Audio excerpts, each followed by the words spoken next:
Bypass आपको ले जा रहा हूं। अल्लाह इस जलसे को फलस्तीन के हक में भी कबूल फरमाए। ध्यान से सुनिएगा, जल्दी से निकल जाएगा। अल्लाह का निजाम 4 रास्ते से चलता है। उसने जिंदगी रखी तो उसके बाद मौत मुसल्लत कर दिया। जिंदगी के पीछे मौत लगी हुई है, उसका निजाम चल रहा है। अगर उसने तंदुरुस्ती दिया तो उसके पीछे बीमारी लगा दिया। अब तंदुरुस्ती के पीछे बीमारी घूमती रहती है, उसका दूसरा निजाम चल रहा है। तीसरा निजाम है अमीरी है, मालदारी है, तो उसके पीछे गरीबी लगा दिया। अब अमीर के पीछे गरीबी लगी हुई है। ये तीसरा निजाम अल्लाह का चल रहा है। चौथा निजाम अल्लाह का है, उसने जन्नत एक तरफ रखी तो दूसरी तरफ जहन्नम भी रखा। ये राज आपको सुनना है कि जिंदगी के साथ मौत क्यों है, ताकि खुदा के बंदे की खुदा से मुलाकात हो जाए। तंदुरुस्ती के साथ बीमारी क्यों है, ताकि खुदा का बंदा खुदा को भूल न जाए। अमीरी के साथ गरीबी क्यों है, ताकि खुदा का बंदा उसकी नेमत खा करके शुक्र अदा करे, एहसान फरामोश न हो जाए। जन्नत के साथ दोज़ख इसलिए है ताकि अल्लाह का बंदा खुदा से बेखौफ ना हो जाए। 48% यूरोप में लोग पागल होते हैं और अल्लाह का शुक्र है उसमें एक भी मुसलमान नहीं। यूरोप परेशान होता है, उसका तवाज़ुन बिगड़ जाता है। आज इसराइल पागल कुत्ते की तरह काट रहा है। उसको यही तमीज नहीं है कि ये मासूम है और बेगुनाह है, क्योंकि तवाज़ुन उसका बिगड़ गया। और मुसलमान के पास सब्र है, सब्र का सहारा लेकर के मुसलमान संभल जाता है, पागल नहीं होता। दुनिया पागल हो रही है, मुसलमान पागल नहीं हो रहा। तीसरा रास्ता, तीसरा सवाल था कि मुसलमान की मिसाल खेती की तरह है। आप किसान आदमी हैं, अभी आपने धान काटा है। जिस वक्त धान का पौधा खड़ा था तो उस पर हवा चल रही थी, तूफान आ रहा था, तो वो पौधा हिलता है डोलता है, हिलता है डोलता है, लेकिन जड़ से नहीं उखड़ता। यही हाल मुसलमान का है। मुसलमान पर मुसीबत आती है, वो अल्लाह का भरोसा लेकर के सब्र कर लेता है, वो संभल जाता है, जड़ से उखड़ता नहीं। मुसलमान की मिसाल खजूर की दरख्त की तरह है। उसका सर आसमान में है और उसकी जड़ जमीन के अंदर है। खजूर के दरख्त को बड़ा से बड़ा तूफान उखाड़ नहीं सकता। मुसलमान के दिल में ईमान इस तरह गड़ा हुआ है जैसे खजूर की जड़ जमीन के अंदर गड़ गई है, और मुसलमान का अमल सीधे आसमान को पहुंचता है। जैसे खजूर का दरख्त वैसे मुसलमान है। मुसलमान घोड़े की तरह है। घोड़ा अस्तबल से कितनी ही दूर चला जाए उसे दोबारा अस्तबल में आना पड़ता है। मुसलमान जितना भी गुनहगार हो जाए, अल्लाह की रहमत से जितनी दूर हो जाए, तौबा कर लेता है, खुदा से करीब हो जाता है। हाथ उठा करके वादा कीजिए, मरने के बाद तौबा करेंगे। हाथ उठाइए इंशाअल्लाह।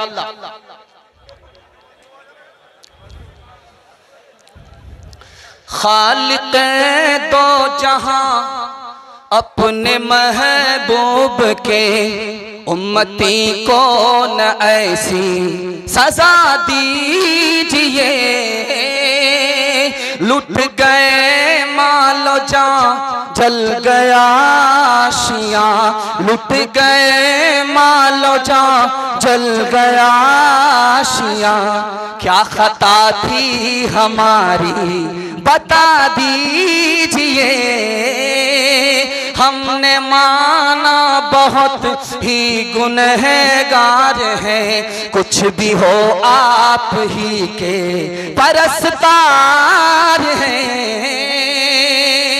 जिसने मारा है चुन चुन के या रब हमें, जिसने मारा है चुन चुन के या रब हमें, बज़्म में हस्ती से उसको मिटा दीजिए। शहर क्या गांव क्या मुल्क भर की फजा नारे नमरूद की जद में है या खुदा। हमको ईमान बराहीम सा हो अता, हमको ईमान बराहीम सा हो अता। उसको गुलजार जन्नत बना दीजिए। कितने फिरौन ने फिर जन्म ले लिए, एक दर ही न नहीं सैकड़ों हो गए। या खुदा हर मुसलमान हो मूसा सिफत, या खुदा हर मुसलमान हो मूसा सिफत, सबके हाथों में सोरे असा दीजिए। पहला पैगाम आपके नाम आ रहा है। आज बुध का दिन है, कल जुमेरात है, उसके बाद आपके यहाँ जुमा आने वाला है। जुमा को सामने रखिए, फलस्तीन के लिए आप क्या कर सकते हैं। ये पैगाम खूबसूरत आपकी खिदमत के नाम आ रहा है। सुनने के लिए तैयार है? जोश के साथ हाथ उठाइए इंशाअल्लाह। बहुत अच्छा सुनने, घबराने की बात नहीं, 7 गुना माफ है आपका। आप सोच रहे हैं हाथ उठाते हैं गलती हो जाती है, हम भी फिसल जाते हैं अगर आपकी जगह बैठे होते। घबराने की कोई बात नहीं, ध्यान से सुनिए। जुमा का दिन ईद का दिन है। अल्लाह ने इतवार से दुनिया को बनाना शुरू किया था। जुमा के दिन मुकम्मल हो गया तो जुमा का दिन ईद का दिन हो गया। जुमा को जुमा क्यों कहा जाता है?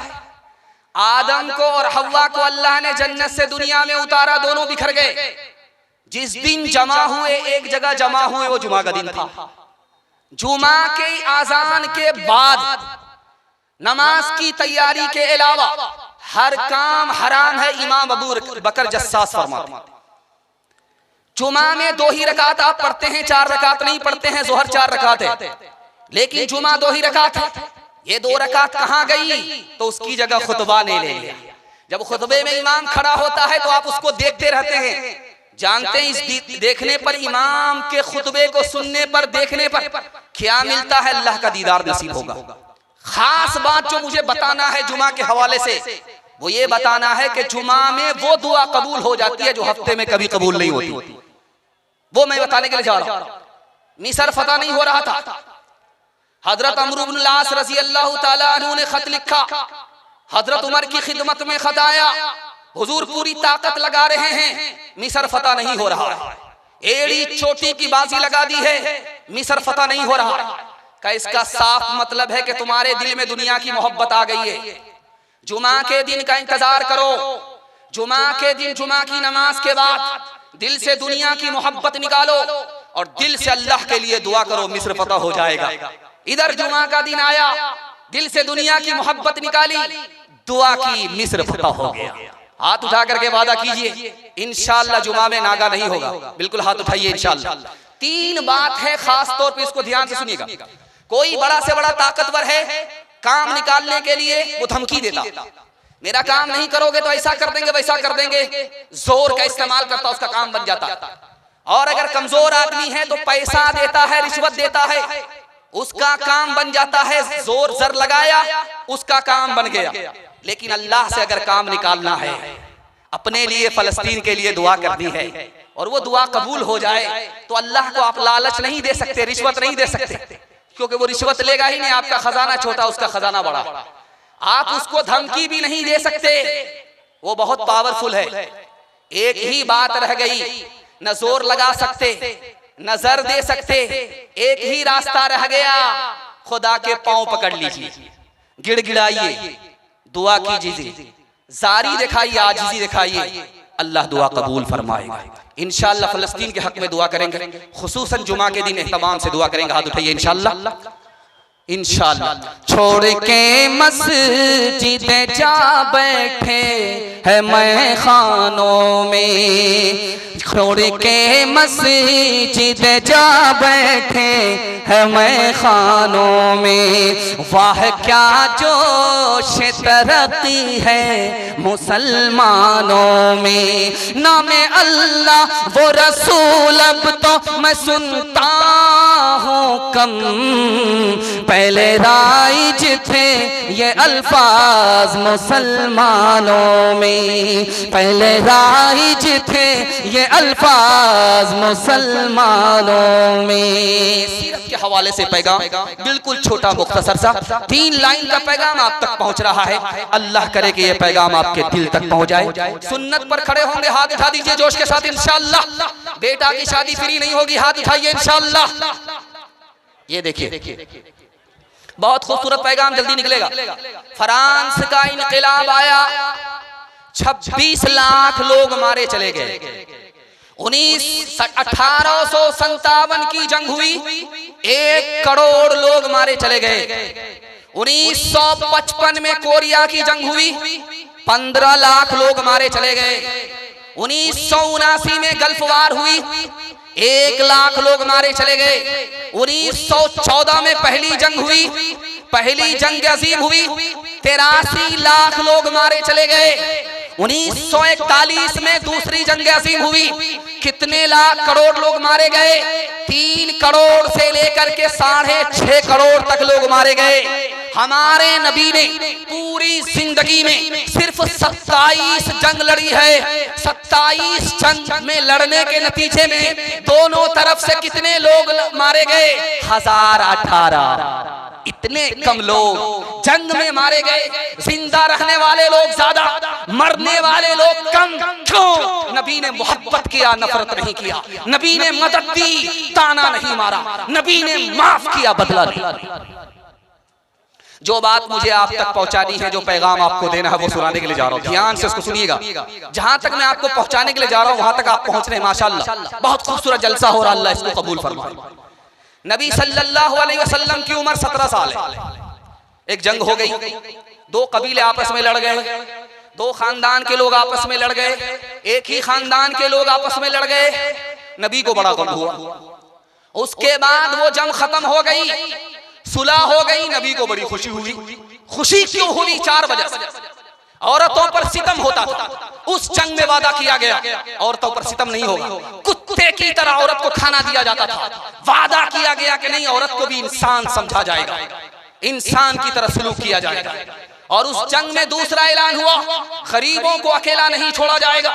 माले तिजारत दे करके गरीबों को आगे बढ़ाया जाएगा, गरीब नहीं रहने दिया जाएगा। इस बात पर अल्लाह के रसूल को खुशी हुई। तीसरा ऐलान हुआ, आपस में कभी नहीं लड़ेंगे, वरना ताकत टूट जाएगी, दुश्मन को मौका मिलेगा। अगर बाहर से कोई दुश्मन लड़ता है तो सब मिल करके मुकाबला करेंगे। अल्लाह के रसूल फरमाते हैं, नबूवत के बाद ऐसी खुशी मिली थी जो खुशी अल्लाह ने 17 साल में अता फरमाया। अंग्रेज मौर्रिख है, वो कहता है कि इस्लाम इतनी तेजी से कैसे फैल गया। 1984 की रिपोर्ट है, इस्लाम 50 साल में अमेरिका जैसे मुल्क में, फ्रांस जैसे मुल्क में, बरतानिया जैसे मुल्क में कितनी तेजी से फैला। बगैर ताकत के, बगैर पैसे के इस्लाम कितनी तेजी से फैला, अल्लाह का शुक्र आप अदा करेंगे। 50 साल में 235% इस्लाम फैला, 235%। और ईसाईयत जोर के नाम पर, जर के नाम पर कितनी फैली 50 साल में? 47%। 47% ईसाईयत फैली, इस्लाम 235% फैला। अंग्रेज मौर्रिख लिखता है कि 3 वजह से इस्लाम फैला। मुसलमान को तरक्की मिली, मुसलमान कामयाब हो गए, पूरी दुनिया में छा गए, 7 समंदर पार इस्लाम पहुंच गया।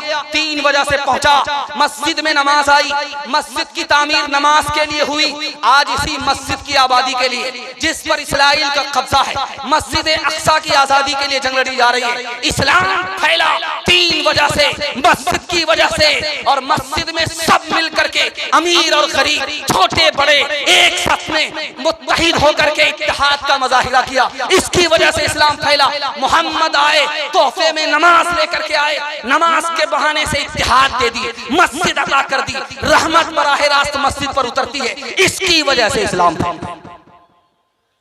इंशाअल्लाह हमारा मजबूत रिश्ता अगर मस्जिद से रहा, इत्तेहाद अगर बाकी रहा, नबी की शान को हमने बाकी रखा, तो दुनिया की कोई ताकत हम पर गालिब नहीं आ सकती। हाथ उठा करके वादा कीजिए कि मस्जिद में नमाज पढ़ेंगे, दूसरे को पढ़ने देंगे। हाथ उठाइए, इंशाअल्लाह बिल्कुल सही जा रहा है। मेरा कायद है वो, सुलह अमन पैगाम था जिसका, मोहम्मद नाम था जिसका, मोहब्बत काम था जिसका, वो रफ्ता रफ्ता जिसने काम को मंजिल अता कर दी, कली आवाज थी जिसकी चमन अंजाम था जिसका, वो नबियों में रहमत लक़ब पाने वाला, मुरादे गरीबों की बरलाने वाला, वो अपने पराए का गम खाने वाला, मुसीबत में गैरों के काम आने वाला, फकीरों का मलजा ज़ईफ़ों का मावा, गुलामों का वाली यतीमों का वाली, गुलामों का मौला। कुरान को सामने रखिए, तीसरा पैगाम 3 मिनट में गुजर जाएगा। बहुत अच्छा आप सुन रहे हैं। आपको किसी तरह अपनी शर्मिंदगी का एहसास नहीं करना है। मैं सबसे ज्यादा आपसे कम पढ़ा लिखा हूं। ये अलग बात है कि आपका मैं मेहमान हूं, आपने मुझे कुर्सी पर बैठा दिया। बहुत अच्छा सुन रहे हैं आप। मैं आपको इज्जत दे रहा हूं, आपको जलील नहीं कर रहा। मुझे उम्मीद है कि अल्लाह इस इज्जत को बरकरार रखे, इस मोहब्बत को बरकरार रखे। तीसरा पैगाम देने के लिए जा रहा हूं। हमारा ज़मीर जिंदा है या मुर्दा है, ये कैसे पता चलेगा? हमारी दुआ फलस्तीन के हक में कबूल होती है कि नहीं, ये कैसे पता चलेगा? खुदा से हमारा ताल्लुक है या नहीं है, ये कैसे पता चलेगा? एक ही कसौटी है दुनिया में, एक ही चीज है जिसका अल्लाह से डायरेक्ट ताल्लुक है। वो काबा भी नहीं है, वो मस्जिद अक्सा भी नहीं है। एक ही चीज है, उसका डायरेक्ट अल्लाह से ताल्लुक है। जैसे अल्लाह बाकी वैसे वो चीज बाकी। बाकी सारी दुनिया फना है, मखलूक है, लेकिन वो खत्म होने वाली नहीं है। जैसे अल्लाह बाकी वैसे वो बाकी। सिर्फ और सिर्फ कुरान है, उसके अलावा कुछ नहीं है। कुरान ही है जो बाकी है, मखलूक नहीं है। अल्लाह की सिफत है, जैसे अल्लाह बाकी वैसे कुरान बाकी। लेकिन उस कुरान की कसौटी पर हमको ये मालूम करना है, एक्सरे करना है कि मेरा ज़मीर जिंदा है कि नहीं, खुदा से हमारा ताल्लुक है कि नहीं, हमारी दुआ कबूल होती है कि नहीं, ये दिखाने के लिए जा रहा हूं। अगर इस दिल के अंदर कुरान है तो ये दिल जिंदा है। अगर इस दिल के अंदर कुरान नहीं है, ये दिल मुर्दा हो चुका है। इसलिए उसकी निशानी है कि जगाने पर भी नहीं जागता। भैंसा को जब पहली लाठी पड़ी तो कहने लगा, कहीं दूर से कहीं लगता धोबी के पाट पर चोट पड़ रही। जब उसको दूसरी लाठी पड़ी तो लगता है कि हाँ करीब करीब कहीं लाठी पड़ रही है। जब उसको तीसरी लाठी पड़ी तो लगता है मुझको शक होता कहीं मेरे ऊपर लाठी पड़ रही। ये निशानी है कि दिल मर चुका है, ये नसीहत नहीं पकड़ता। और एक बात बताना है मुझे, यहां भी दुआ हो रही है, हरम में भी दुआ हो रही है, दुनिया के कोने कोने में मजलूम के लिए दुआ हो रही है। ये दुआ कबूल होती है कि नहीं, ये कसौटी बताने के लिए जा रहा है। अगर आपका कुरान से ताल्लुक है, कुरान पर आप अमल करते हैं, कुरान आप पढ़ते हैं, तो आपकी दुआ कबूल होगी। अगर कुरान से आपका कोई ताल्लुक नहीं है, इसका मतलब है कि आपकी कोई दुआ कबूल नहीं होगी। कैसे पता चलेगा खुदा से हमारा ताल्लुक है? अगर कुरान से ताल्लुक है तो खुदा से ताल्लुक है, अगर कुरान से ताल्लुक नहीं है तो खुदा से कोई ताल्लुक नहीं। एक आदमी का बेटा बीमार पड़ा, उसके बाप को किसी ने कहा कुरान पढ़ो, कुरान शिफा है, तुम्हारे बच्चे को बीमारी से शिफा मिल जाए। तुम मालदार आदमी हो, जानवर कुर्बान करो, कुर्बानी अल्लाह को बेहद पसंद, तुम्हारा बेटा ठीक हो जाए। वो बड़ा सियाना था, उसने बोला कि ये तो ठीक है, चादर पे आप हजरत चंदा देते जाइए। ये तो ठीक है कि कुरान से शिफा मिलती है, ये तो ठीक है कि कुर्बानी से शिफा मिलती है, लेकिन मेरा जानवर अभी जंगल में गया, वहां से आने में ज्यादा देर हो जाएगी, इसलिए जानवर की कुर्बानी छोड़ दीजिए, कुरान पढ़ करके मेरे बेटे के लिए दुआ कर दीजिए। तो कहने वाले ने सच्चाई बताई कि कुरान तुम्हारी जबान पर है, दिल के अंदर नहीं है। दिल के अंदर जो चीज घुस गई है वो मालो दौलत है। जिसको दिल के अंदर रहना चाहिए वो तो जबान पर है, और जिसको जेब में रहना चाहिए वो दिल के अंदर चली गई है। ये देख लीजिए, ये रुमाल घूम रहा मस्जिद मदरसे के लिए, लेकिन देखिए इसमें चंदा देने वाले कितने लोग।